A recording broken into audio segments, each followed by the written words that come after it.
നമ്മുടെ കൂർഗ് യാത്ര കഴിഞ്ഞ് നമ്മൾ വരുന്ന വഴിക്ക് ഇവിടെ വെള്ളം കുടിക്കാനായിട്ട് വണ്ടി ഒന്ന് സൈഡാക്കിയതാണ്. കുട്ടയ്ക്കടുത്ത് പോക്കളത്തോട് എന്ന് പറഞ്ഞ സ്ഥലമാണ്. ഇവിടെ ഒരു 100 വർഷം പഴക്കമുള്ള ഒരു കട കണ്ടപ്പോഴാണ് നമ്മളിങ്ങനെ വണ്ടി ചവിട്ടിയതാണ് കേട്ടോ.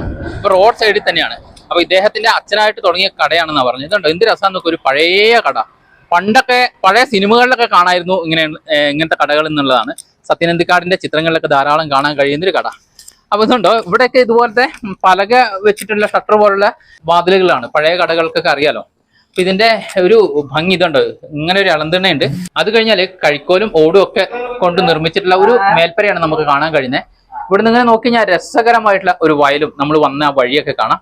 അപ്പൊ ഇതുണ്ടോ, നല്ല രസമുണ്ട് എന്നുള്ളതാണ്. ഇവിടെ ഭയങ്കര രസം തോന്നുന്നു.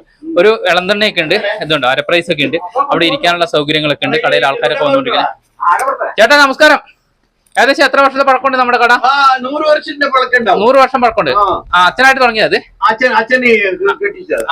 അച്ഛൻ കെട്ടിയതല്ലേ? ചേട്ടന്റെ പേരെന്താ? ഗണേശ് അല്ലേ? അപ്പൊ ഇതുണ്ടോ, ത്രാസ് ഒക്കെ ഉണ്ടോ? ഇപ്പൊ നമ്മൾ എല്ലായിടത്തും ഡിജിറ്റൽ രീതിയിലുള്ള ത്രാസുകൾ. ഇതെല്ലാം പഴയതല്ലേ? ഇതുണ്ടോ, പഴയ സിസ്റ്റത്തിലാണ്. ഇങ്ങനത്തെ ത്രാസുകളൊന്നും കാണാനില്ല. അപ്പൊ ഇതുണ്ടോ, പഴയ രീതിയിലുള്ള പിന്നെ സാധനങ്ങളാണ്. ചെറിയൊരു കടയാണ്.